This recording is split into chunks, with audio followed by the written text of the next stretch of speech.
Genesis chapter 1, the beginning. In the beginning, God created the heavens and the earth.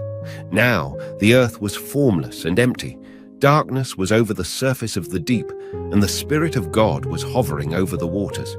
And God said, "Let there be light," and there was light. God saw that the light was good, and he separated the light from the darkness. God called the light day, and the darkness he called night. And there was evening, and there was morning, the first day. And God said, "Let there be a vault between the waters to separate water from water." So God made the vault and separated the water under the vault from the water above it. And it was so. God called the vault sky. And there was evening, and there was morning, the second day. And God said, "Let the water under the sky be gathered to one place, and let dry ground appear." And it was so. God called the dry ground land, and the gathered waters he called seas. And God saw that it was good. Then God said, "Let the land produce vegetation, seed-bearing plants and trees on the land that bear fruit with seed in it, according to their various kinds." And it was so. The land produced vegetation, plants bearing seed according to their kinds, and trees bearing fruit with seed in it according to their kinds. And God saw that it was good. 13.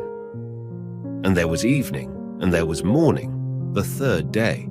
And God said, "Let there be lights in the vault of the sky to separate the day from the night, and let them serve as signs to mark sacred times and days and years, and let them be lights in the vault of the sky to give light on the earth."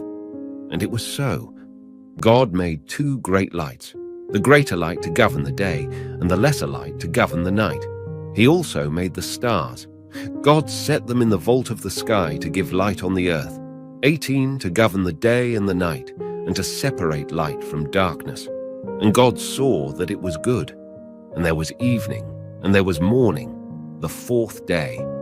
And God said, "Let the water teem with living creatures, and let birds fly above the earth across the vault of the sky."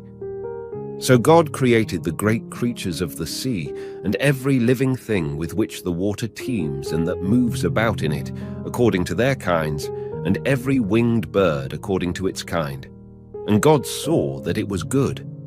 God blessed them and said, "Be fruitful and increase in number, and fill the water in the seas, and let the birds increase on the earth."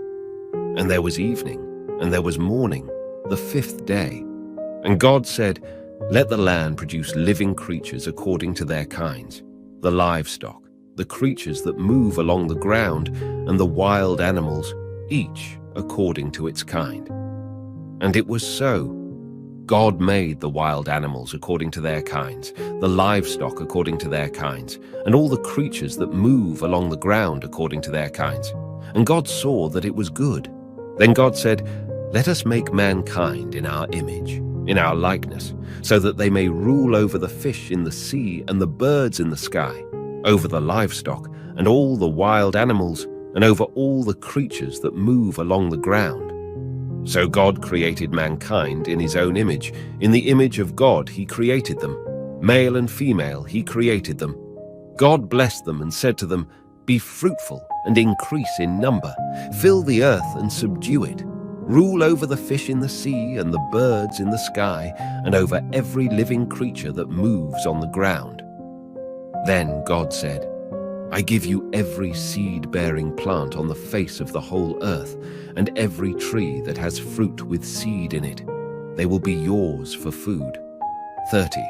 And to all the beasts of the earth, and all the birds in the sky, and all the creatures that move along the ground, everything that has the breath of life in it, I give every green plant for food.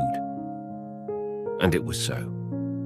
God saw all that he had made, and it was very good. And there was evening, and there was morning, the sixth day.